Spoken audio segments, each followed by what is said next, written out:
The dragon's curse. The prophecy begins. The night was darker than ink, a vast ocean of shadow stretching endlessly over the realm of Elrond. Clouds rolled thick and heavy, swallowing the pale light of the moons, and the stars themselves seemed to cower behind the veil. Only the whisper of the wind through the towering pines spoke of life, carrying with it the distant scent of rain and something older, something that hummed like a forgotten song at the edge of memory. It was on us. Night, beneath this watchful darkness that fate stirred dot far below. In a valley carved by time and magic, the village of Theelwood lay asleep. Its cottages, roofed with moss and thatch, huddled together as though they too feared the creeping night. Smoke no longer curled from the chimneys. Hearth fires had been banked, doors barred, and candles extinguished. Even the dogs were silent. Yet deep within the old chapel at the village's heart, a single candle flickered, illuminating an ancient tapestry that hung upon the stone wall. Its colors had long since faded, but its story endured. The tapestry told of a dragon, vast as a mountain, with scales like molten bronze and eyes that burned with the fury of the sun. Around it, kingdoms burned and oceans boiled. Above the dragon's head was stitched a single line of words in the old tongue. When the shadow of flame falls upon the moon, the cursed one shall rise. Beneath this solemn reminder knelt the village. Elder Muller, a man with hair like silver threads and eyes clouded by both age and knowledge.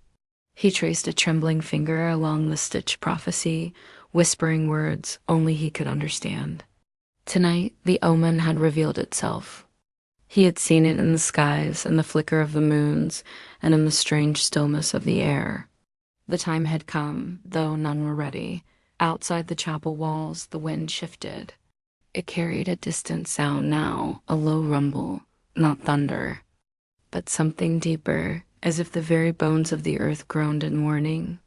The trees shuddered, and the valley seemed to exhale a breath it had held for centuries. In the small cottage on the edge of Theelwood, a boy named Cale stirred in his sleep. His dreams had been plagued for nights with visions of fire and scales, of wings blotting out the sun. He woke with a start, heart pounding, and glanced around the darkened room. The embers of the hearth glowed faintly, casting soft light on the wooden beams above him. He pushed himself upright, rubbing sleep from his eyes, but the unease in his chest did not fade. Cale was no stranger to restless nights. He had always been different, though he could not explain why. The villagers whispered when they thought he could not hear, calling him strange, cursed, or simply unlucky.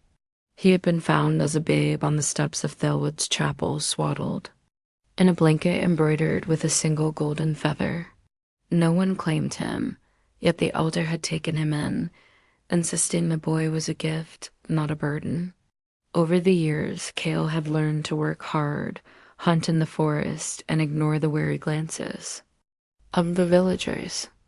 But something inside him always whispered that he did not truly belong.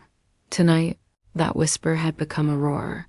He swung his legs over the side of the bed, feeling the chill of the wooden floor beneath his feet.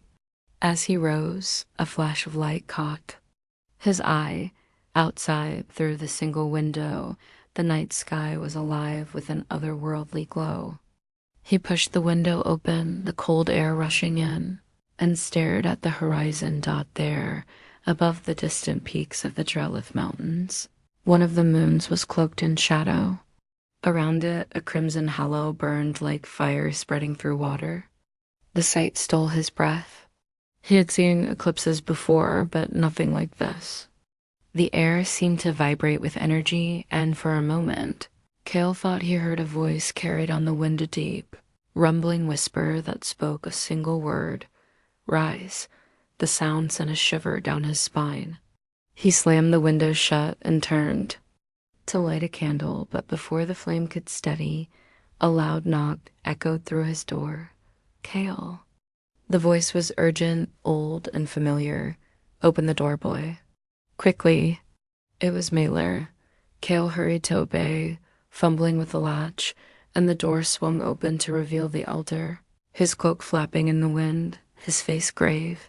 "Get your boots." "And your cloak," Mailer said, his voice trembling. "We must go to the chapel. There's no time." Kale stared at him, startled. "What's happening?" "The prophecy has awakened," Mailer whispered, "and it has chosen you." Kale felt his heart lurch, but before he could respond, a deafening roar split the night. It was a sound unlike anything he had ever heard, ancient and terrible, shaking the very air around them. The windows rattled, and the ground quivered beneath his feet. "Dragon!" Mailer breathed, his face pale as death. They ran through the village, Kale stumbling to keep up with the elder's surprising speed. The villagers were beginning to stir, throwing open shutters and calling out in fear, but no one dared step into the streets. The roar came again, closer this time, and Kale swore he saw a shadow pass over the moonlit sky, vast and winged. They reached the chapel. Mailer shoved open the heavy doors and led Kale inside. The flickering candlelight revealed a table laden with scrolls and relics. At its center lay a sword, its blade covered in runes that glimmered faintly, as though waking from a long sleep.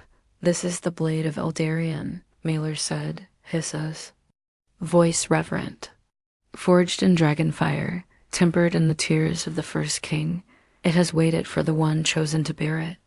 Kale's eyes widened. "You think that's me?" "I do not think," Mailer said. "I know." Another roar shook the chapel walls, followed by a distant scream.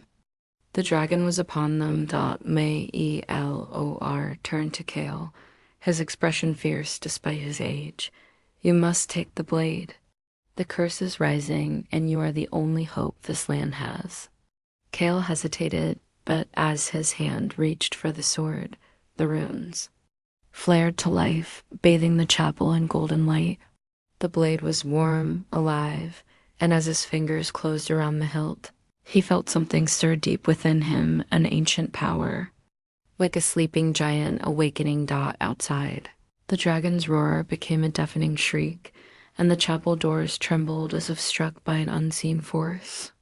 Kale tightened his grip on the blade, fear and determination warring in his chest. "The prophecy begins tonight," Mailer whispered. "And you, Kale, must rise to meet it." The sound of splintering wood filled the air as the chapel doors burst inward, scattering shards across the floor. A shadow loomed in the doorway, vast and menacing, eyes like molten gold glaring into the flickering light. The dragon had come. Kale raised the sword, his breath quickening. As the beast's growl rumbled through the air, the first battle had begun. As the dragon's shadow darkens the chapel, Kale stands on the brink of destiny, his newfound blade glowing like a beacon of hope. But the beast is not his only enemy. Forces older than kingdoms have taken notice of the boy with the golden feather. In the next chapter, secrets will surface and Kale's true heritage will begin to unfold.